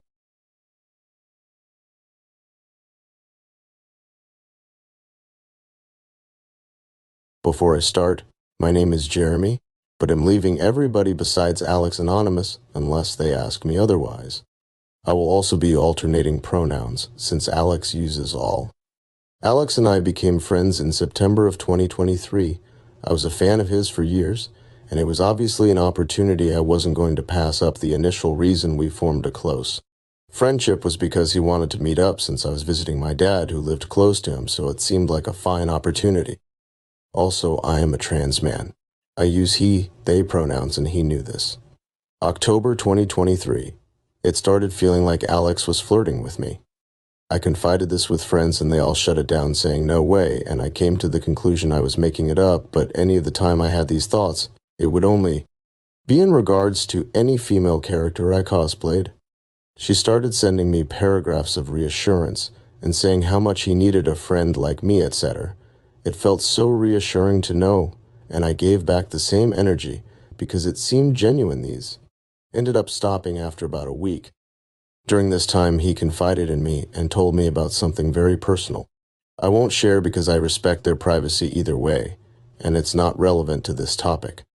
He ended up asking me to delete all the messages, then proceeded to say things like, "I'm so glad I can trust you," and it felt very love-bomby. During this month, we got very close. We formed a small friend group with 3 other friends and would call constantly. We always ended up sleeping on call, and that lasted for a couple months. I started to form feelings for her, but kept them to myself. At this point, no red flags were really popping up unless it was him asking to unsend messages and proceeding to say he trusted me so much. This went on throughout our whole friendship. He was very talkative at first, but he ended up kind of drifting off to where I had to confront him multiple times, to where I would always have the same answers. I'm going to be better. It got very exhausting, so I stopped confronting him if I had an issue for a while. Alex would always comment on all my cosplay photos I sent where I was feminine, saying very flirty things and how much he wanted to look like me, and it made me very dysphoric because it was only when I was cosplaying a woman I don't feel comfortable getting into the exact working of these comments, but they were very flirty and made me very confused. November 2023, during this time, I was visiting my dad. We had plans to meet up, but I invited 2 other friends along. The day before we met in real life, we started to have a conversation. He started heavily flirting with me and saying things like, "I want you, I need you," and saying he imagined himself with me or laying with me. It ended up with his even mentioning how we would work out a relationship since I lived in California, but visited Wisconsin. When I would see my dad, it got pretty heavy. I also mentioned I can't be used as an object and confided in her and explained my past experience with that. We had a conversation, and he expressed he liked me, and I told him I felt that way too. He ended up messaging me apologizing for being affectionate, and he needs to stop doing that, and it felt odd to me since I was reciprocating it. He also said he liked me for months, but wanted to wait until we met up in person to see how he felt. And it felt odd to me, but I tried to always see the bright side of it because she was a genuine friend of mine. The next day, I met up with Alex. Everything was fine, it went well. After I got home that night, he texted me saying she felt only platonic feelings and there was nothing romantic. He ended up apologizing, saying he would never do that to somebody again and he needs to make sure to meet somebody first before he dates them, or even implies that this devastated me and threw me in a depression. Not because he didn't like me, but because it made me feel insecure. It made me feel I wasn't what he wanted in person, and I got thrown into an episode, feeling ugly, like I wasn't enough, and I needed to change myself for people validation. I also wanted to point out, the whole time I knew him throughout this time, he said he was straight, even said he was a lesbian at multiple points. He also would talk about lesbians a lot, asking me what the name of a movie was because I said there was a lesbian couple in it. After he said he felt platonic to me, he would still comment on my photos the same things, but always commenting on the pose I was in. He ended up messaging me multiple times about my Sarah Heathcliff and Vanessa Shelley cosplay, always responding with very flirty things and saying at some points he wanted to dress up with me and switch bodies, which made me very uncomfortable. At some points I got very uncomfortable with how he would word things, but I never said anything because at some points I fed off that validation. He also followed my NSFW account on IG, and after weeks of not talking, she liked the photos I posted of myself there. It seemed Alex only came to me when he wanted validation. We tried to make plans to hang out, but he explained I couldn't come over unless his family was gone, and then mentioned getting a hotel. None of this worked out, so we just met up at a zoo. My heart was very broken because I felt very used. I felt very objectified constantly, and I feel what he did was not taken seriously. We hung out again late November. It was fine again, nothing seemed wrong at all. December 2023 at this point, I still liked them, but I was still in a major depression from the situation. I never told him the extent of how I felt, but I felt heartbroken. He lied to me about cutting somebody off that he said was harmful to him, and I felt very betrayed but never mentioned it because I was scared of losing him. This month, he seemed very reserved and a lot less talkative. He made a private server I was invited to, where he would say the things about my cosplays mentioned above. I had friends come to me tell me they were concerned with the comments he made about my cosplays. Also, I wanted to point out, he never said anything if I was dressed masculine. We stopped talking as often, and I ended up leaving a bunch of servers. Our friend group disbanded and we weren't as close. I would stay up almost every night thinking about how to improve myself and how I would feel better in my body. I ended up developing body dysmorphia because I couldn't figure out how I wasn't good enough and how he could switch up that fast just be seeing me in person. I genuinely felt ugly. It seemed Alex only wanted validation and reciprocation involving these comments that were inherently sexual. Late December, I started realizing he's probably not the best person. I started wearing bigger clothes, covering myself more and feeling uncomfortable in my body. January 2023. New Year's Day was when he had a suicide scare. He wasn't talking to me, so I messaged mutual friends of ours trying to understand the situation. And I was scared. Out of my mind, this was the day before I flew back home to California. This is what scares me.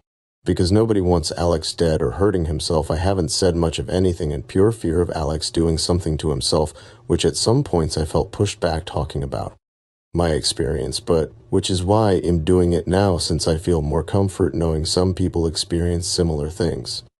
We stopped talking for a while. I stopped reaching out in order to get over the feelings I had, which ended up working. They only messaged me when it was replying to my stories about my cosplays, always female. Even at one point referring to a cosplay of mine as, "I love the cosplay with the pink tights," which made me highly uncomfortable in regards to the fact it was literally Poppy from Trolls, and there's other things that could have been pointed out. We ended up talking because I messaged him a majority of how I felt because the situation was very swept under the rug. He ended up apologizing, saying she'll be better, but ended up being very distant again after 3 days. Through this whole time, I would always reassure him I was there if he needed anything, but then would leave me on read if I vented and not respond every after I asked, and it felt very dehumanizing. There was a lot of love bombing throughout this whole relationship as well. I feel that's important to add. In conclusion, I don't want Alex to get hurt or do something stupid, but it is very important victims come out with their truth. I want to mention, Alex never said anything blatantly sexual to me, but it was very implied constantly, which I wasn't against it, I just realized I was being used for that it seemed, which is what I told him about. I think Alex has a lot of things to work on and has some issues with controlling his sexual tendencies. Please take your time to share any victim stories coming forward, because it is a very scary thing to do, especially with somebody of a high status. Thank you for everyone supporting me in this situation. Please believe victims and give them your support. I will also come back to this document if there's something I feel is important to add. I also want to add, I don't hate Alex, I just feel finally comfortable to let people know my experience and that he can be harmful. I'm adding screenshots, but removing my name and messages. Edit. I want to add that we worked out everything recently. We talked about it and had a conversation after I expressed my concerns, and everything felt fine until a few days later. And I thought like, oh, he hasn't changed. I'm not coming out about this because I hate Alex. I care about Alex and his safety, but I don't believe he should have a platform when 20+ people come out about their experience. It's hard to even consider forgiveness. Kister Catalog, November 16th, 2023, 1:43 p.m. I wish I could feel you. And stuff. Kister Catalog, November 16th, 2023, 1:51 p.m. No, I totally get that I need you for far, far, far, far. Kister Catalog, November 16th, 2023, 1:31 p.m. Ideally, we could help each other's touch starvation or SMP to IDK. 11:14 p.m. Kister Catalog, November 16th, 2023. 3:02 p.m. I think about that a lot off. 4/14/2023, 1:32 p.m. Kister Catalog, November 16th, 2023, 1:33 p.m. Lane WU and stuff. IDK? This below was right as I was dealing with a very stressful situation. UCUZ 3203 p.m. Feel so evil. Oh my god, I didn't even realize my ass is not that bold, I would not even do that. Kister Catalog, December 26th, 2023, 2:04 p.m. It's okay, I prom, Sarah. December 26th, 2023, 2:04 p.m. Ochre. Kister Catalog, December 26th, 2023, 2:05 p.m. I'm literally so infatuated, WURYJ, and Sarah, 'cause holy fuck, I can't stop thinking. Brain activation. Kister Catalog, December 26th, 2023, 2:07 p.m. Like, oh my goodness, I am Sue Cat Heart Eyes emoji. Kister Catalog, December 26th, 2023, 2:07 p.m. I got such insane envy from that. Like, I literally want to get those fits BC of UI. Want to look like €3. Kister Catalog, December 26th, 2023, 2:30 p.m. Heart emoji, hug emoji. If I was UI, would be dressing up SM and taking so many pics on DG. We need to switch bodies for like ad. Kister Catalog, November 19th, 2023, 3:28 p.m. Tism, for doing that too. I can't explain how nice it is to trust someone as much as I trust you. I don't have any doubts about you. I know you won't try to go behind my back about anything. It's really comforting genuinely. 000. Kister Catalog 1119. Which lesbian movie? I need to see this. F-Man November 19th, 2023 20 AM. It's CA. Why? Kister Catalog today at 11:40 p.m. However, this is just a me thing, but can we please delete every message of this specific conversation? I ask not because I'm worried about you doing anything, but rather because the pure knowledge that I talked about this at all is still available to see in general makes me anxious.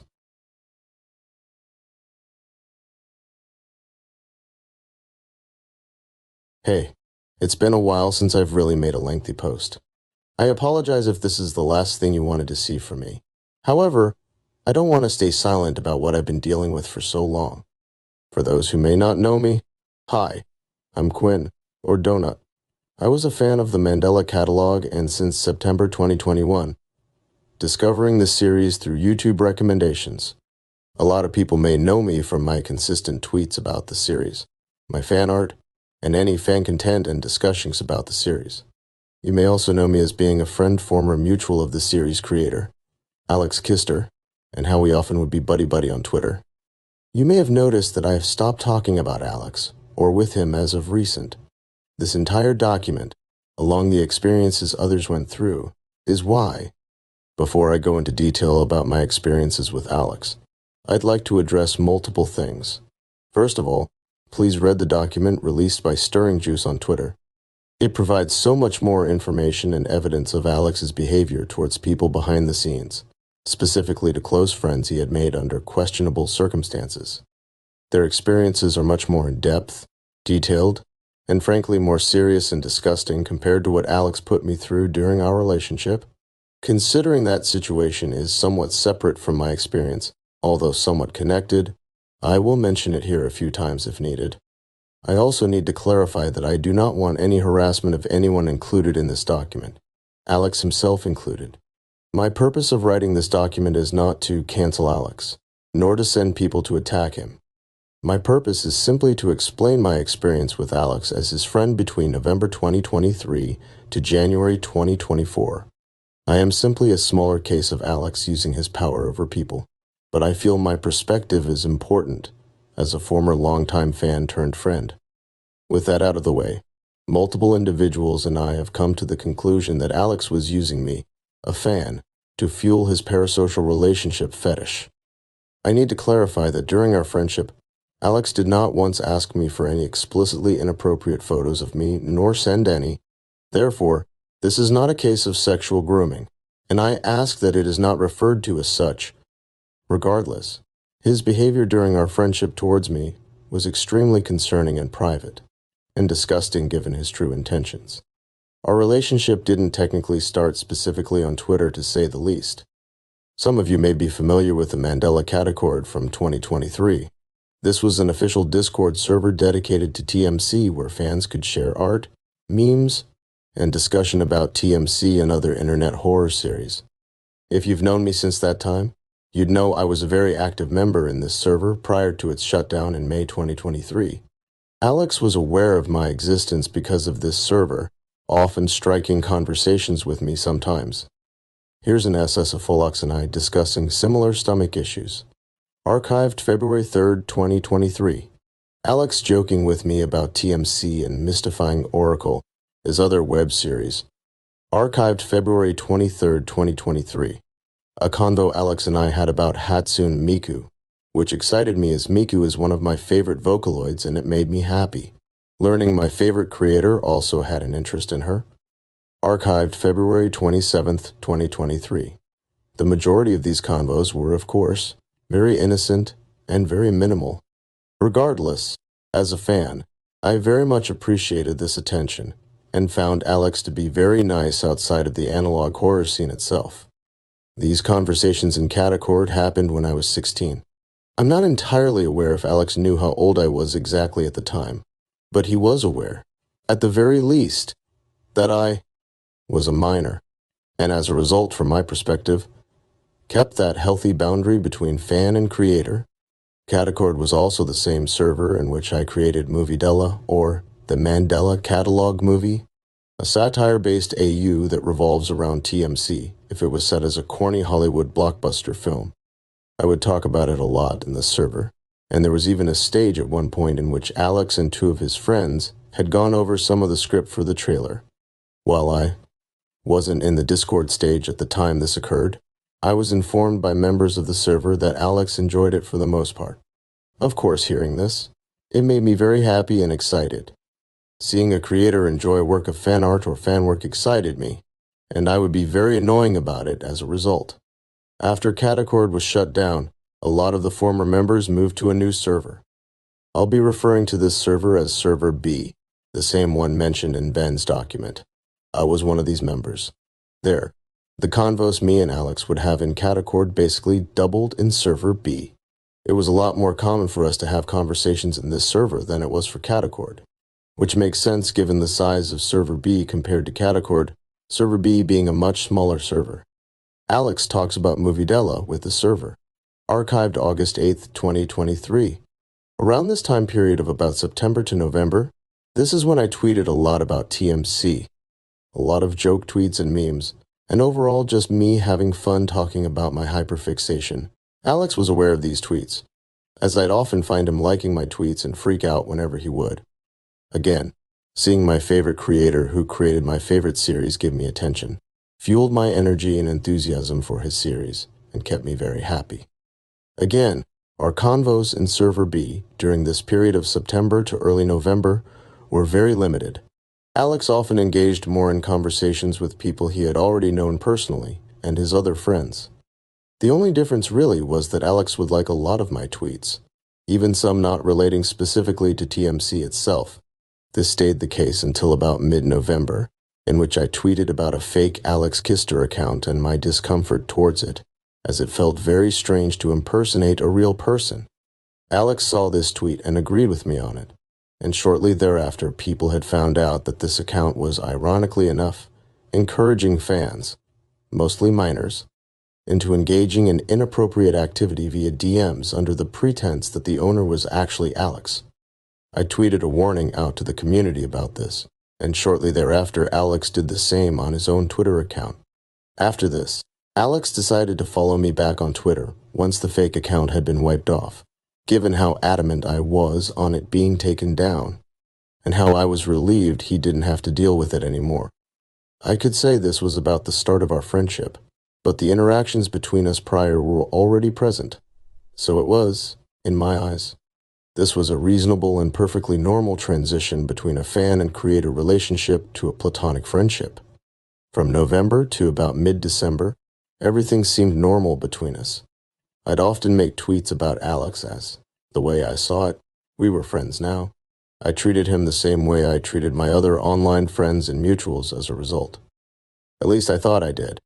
Even if it did feel like I was treating him like my other friends, the truth is that power dynamic-wise, it was very different. A lot of my friends have mostly been other fan artists and people I've met online in the community and formed strong connections with. Alex is a creator with nearly 1 million subscribers on YouTube alone and an extremely popular web series that is considered a staple in modern internet horror. I never really asked to become friends with Alex. It's just something that sorta happened.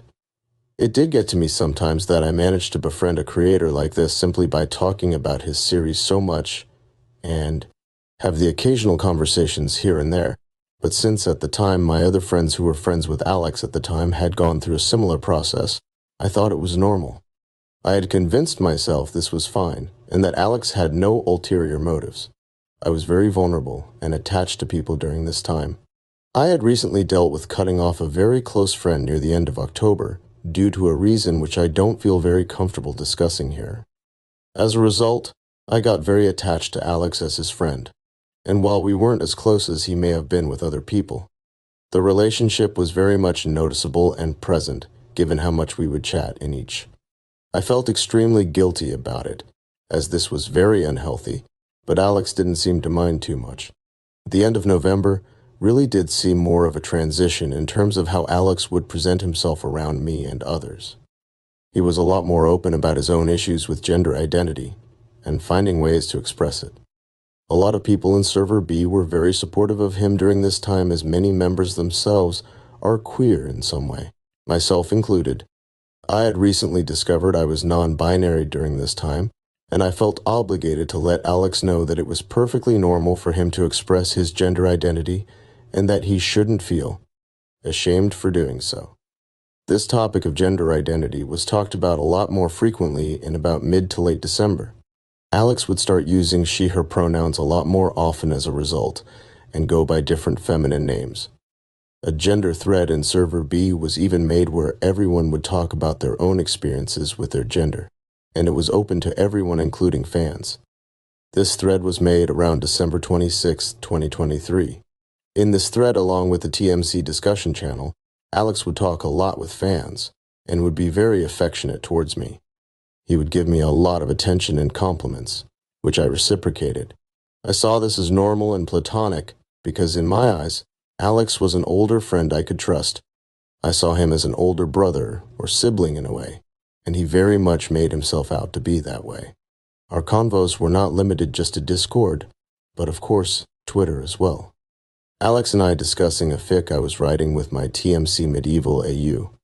He was very attached to this idea and my Princess Evelyn design, in particular. Joke discussion about who in Server B would be a good president. Alex talking about kinning some of his friends in Server B. This is really weird looking back now. On top of this, the gender thread included a lot of discussion on what clothes people would want to wear. Alex would send a lot of feminine clothing and engage in chats with me, his other friends at the time, and several fans about this. Nobody amongst the regular members saw an issue at the time with it because we all saw this as a good way for everyone to share their experiences about gender. However, looking back now, of course, this was a terrible mistake.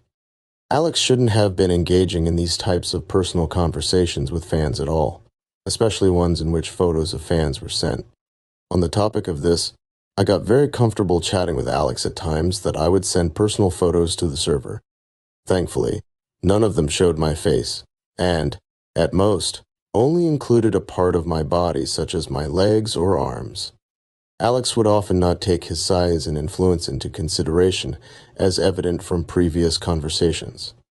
There was an instance in general chat of Server B in which a couple of members and I were discussing some animations I had uploaded to YouTube when I was younger.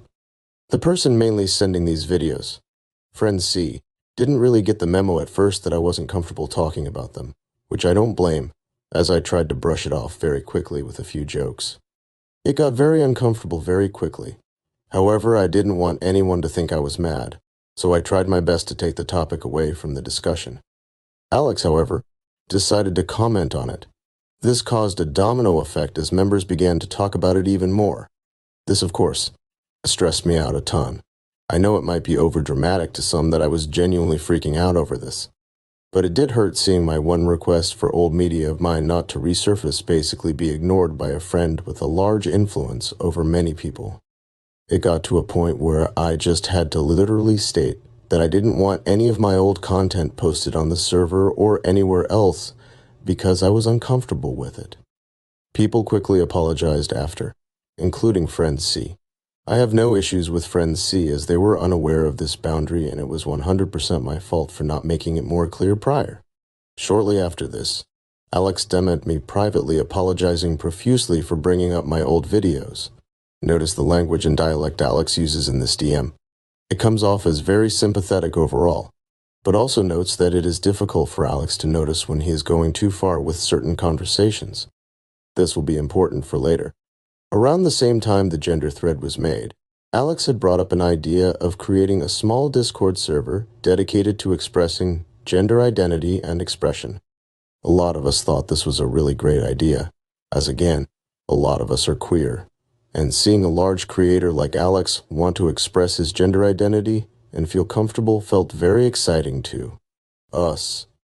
Alex was 100% aware of this and even said he would probably gatekeep the server a bit, until a later date, stating he'd probably only let a few close friends and fans in. Poop Farcius gatekeep the gender server, Kister cataloged, December 26th, 2023. I will be LMAO. 30. Hashtag TMZ discussion greater than. Poop farty. December 26, 2023. I've infiltrated the gender server. 0004. December 26th, 2023, 0:31 a.m. When will I be gender servered? December 26th, 2023, 0:31 a.m. I need to be in on this so-called gender server. December 26th, 2023. What if the president was an alternated December 26th, 2023. When will the Mandela catalog invent a new gender? Hashtag TMC discussion greater than. Kister catalog also if anyone wants to make like a GC or server to talk about this. Kister catalog December 26th, 2023, 0:37 a.m. Who want to join this? I'm gonna be inviting PPL slowly, so if you don't get in V right away, it's not. Personally, I am just gatekeeping it a tad. 7. Poop farty. December 26th, 2023, 0:37 a.m. What the scallop. December 26th, 2023, 0:37 a.m. ID love to be in the gender server. ID love to be in the gender server. Poop farty. Put. 1226. Am in the gender server. I hyped up a very close friend of mine, who I'll be referring to as friend Z, into being invited to the server by Alex. This was incredibly selfish of me, and had I known Alex's true intentions, I would have never put friend Z in this position. I am extremely sorry to them, and for dragging them into Alex's mess. It was never my intention to put them into possible danger, as all of us were convinced this was a harmless server. Regardless, Alex added me and friend Z, along with several other members, to the gender server. Unfortunately, due to me not archiving any screenshots of the gender server prior to Alex deleting it, I don't have any screenshots from the gender server itself. Alex had trusted me to keep the server private, and as a result, I didn't bother screenshotting anything from it for the purpose of everyone's privacy. However, there are many people who can back me up on this claim, and those who were a part of the server who can confirm some details about what went on there. I'll simply be going off my memories and what I remember from the server itself. Considering this server only was up for about less than a week, my memory of specific moments are very limited.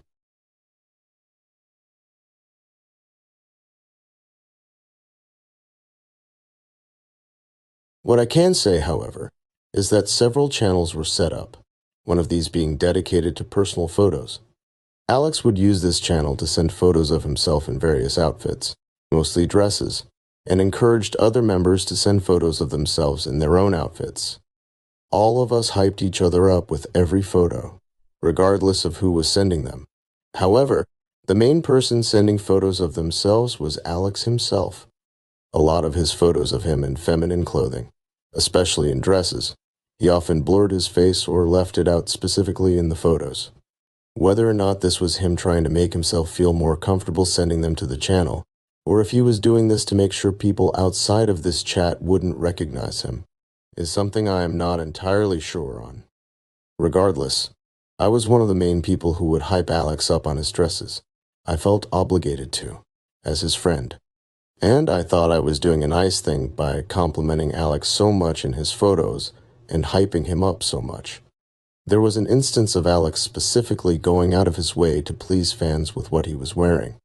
A mutual friend, who will be referred to as Friend K, had drawn a photo of Joel Hayes from Mystifying Oracle in a dress a while back. Alex was also friends with Friend KK, and decided it would be a good idea to buy the exact same dress, or at least one very similar, to the dress Joel was wearing in the drawing.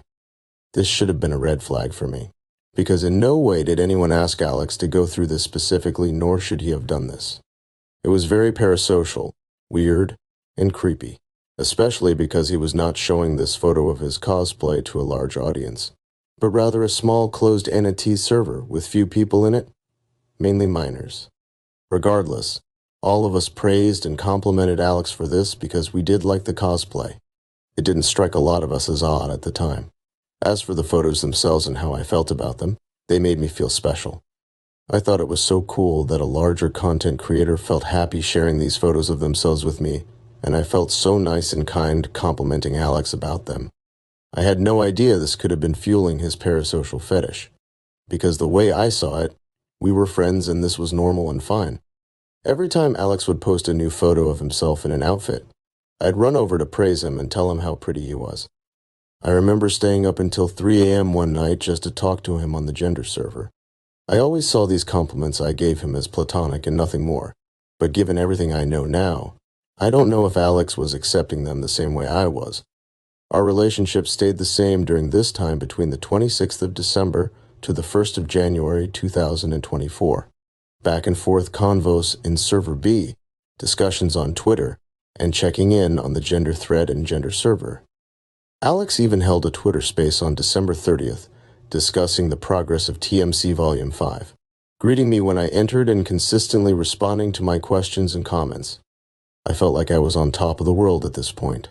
I had so many cool friends and an older sibling figure like Alex to guide me into the new year. It really did feel like I was in a place of belonging after so many hardships I had to face in 2023. I was surprised the next day to find a concerning message posted on Alex's personal Instagram on his story. I won't be sharing this screenshot as I feel it is very personal, but Alex had suggested he was going to attempt to harm himself in some way, and at the very worst, kill himself. This immediately drew worry to multiple of the members of Server B, and this was around the same time Alex had also completely deleted the gender server.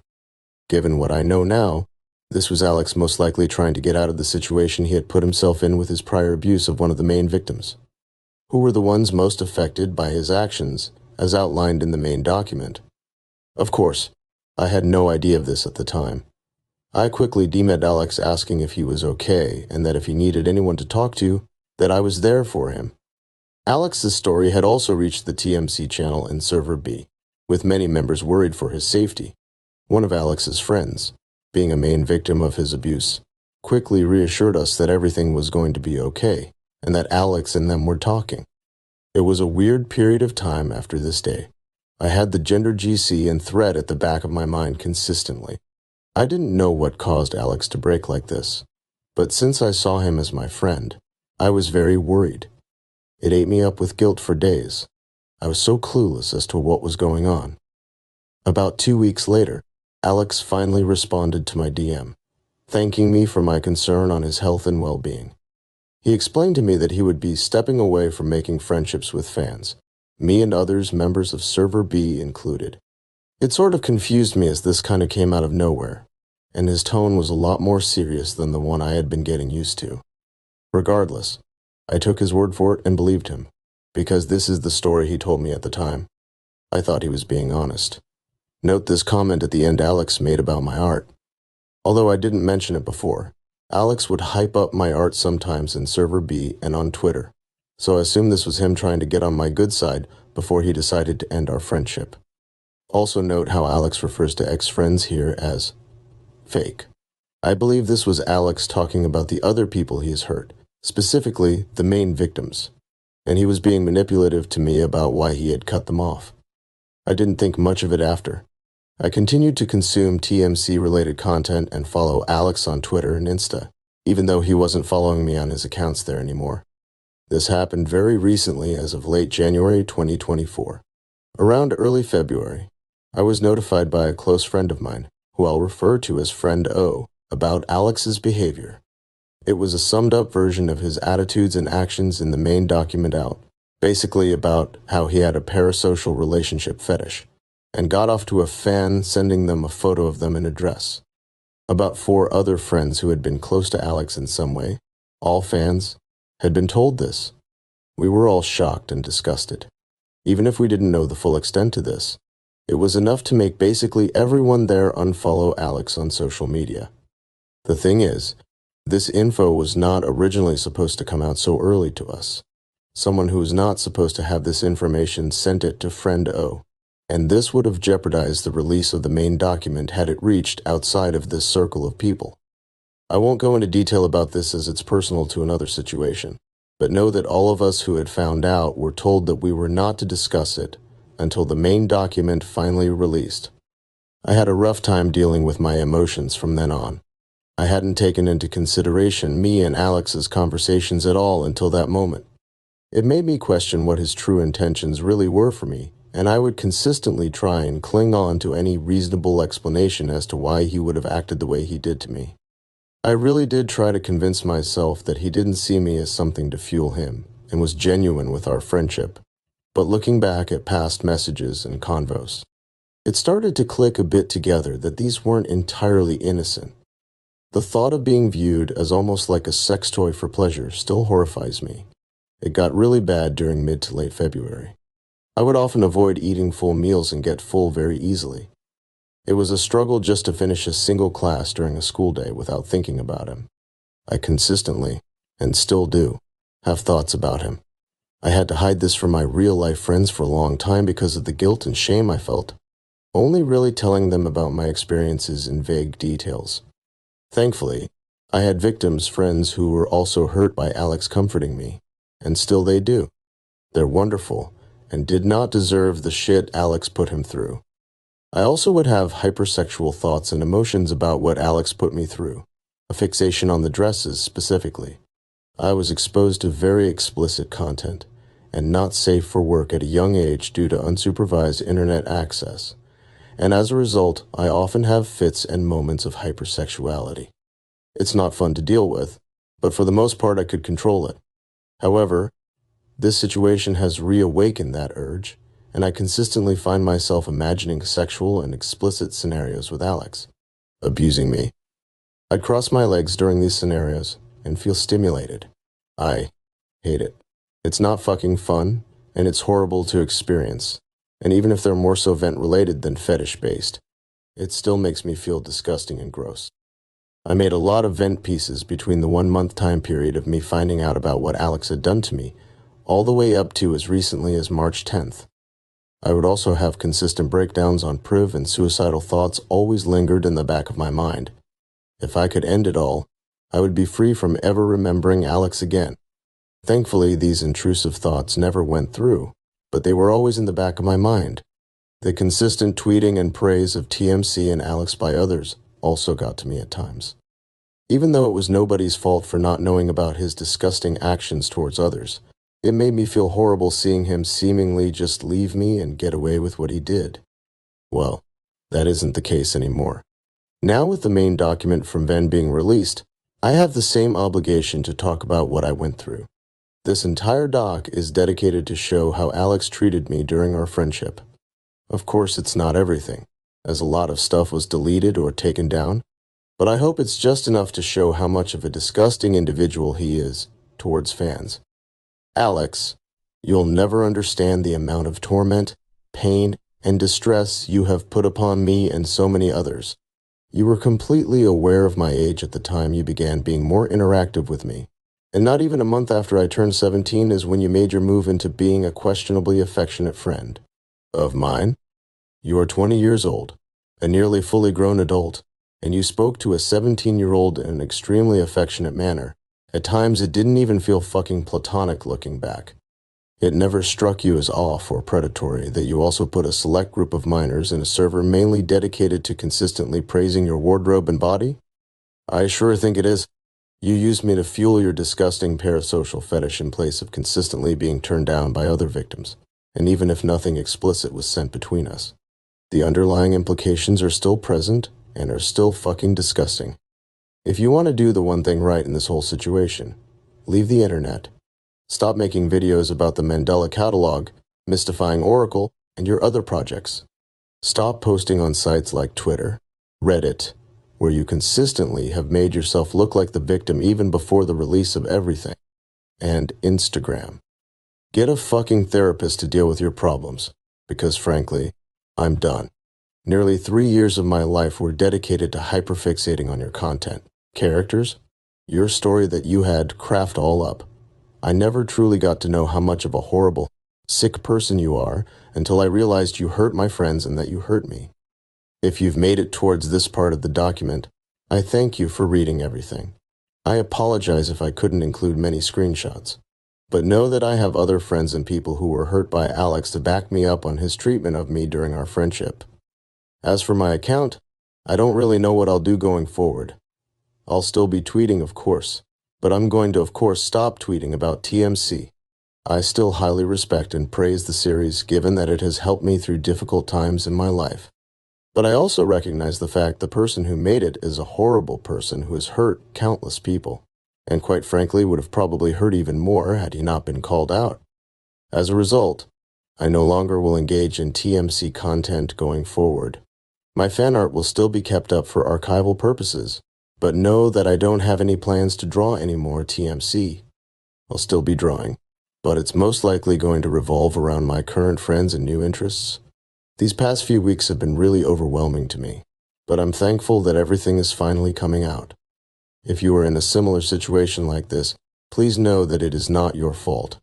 Content creators need to understand the boundaries between young fans and them as a creator. Alex did not understand, and multiple fans, including me, were hurt as a result. This story, along with the countless other stories of abuse, are a reminder to listen to victims about their experiences. Even if it involves your favorite creator, listen to us. And don't let people forget about the horrible things people like Alex have put us through.